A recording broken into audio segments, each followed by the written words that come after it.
that Israel's historical location as being on the threshold of exile really colors our interpretation of the Bible's eschatology. So, external data, can be of value, early Christian writings and things like that, but the internal content of Revelation itself, its allusions and its reference must be given first priority. The book of Revelation contains many images and allusions to prophetic warnings and descriptions related to that event, like the fall of Jerusalem in 586 BC. Marvelous study. Many scholars have noted this.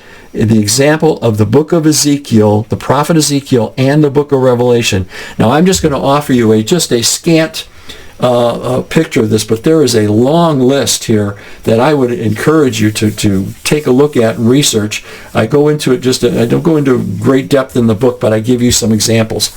Ezekiel, the correlation between the prophet Ezekiel and Revelation.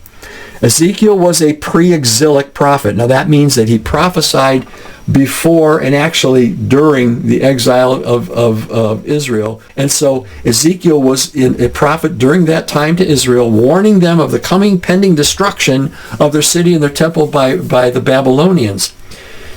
But I want you to notice some of the, I'm going to give you just a tick list here, and then we'll look at it in a table. He says that we see a vision of the four creatures before the throne in both visions. Ezekiel speaks of the nearness of the time. Both Ezekiel and John are told to eat the book. Both Ezekiel and John see the sealing of the saints. Both Ezekiel and John see the vine of the land and the river of life. And Ezekiel's prophecy warns what was soon to occur, which was the destruction of Jerusalem in the 6th century BC.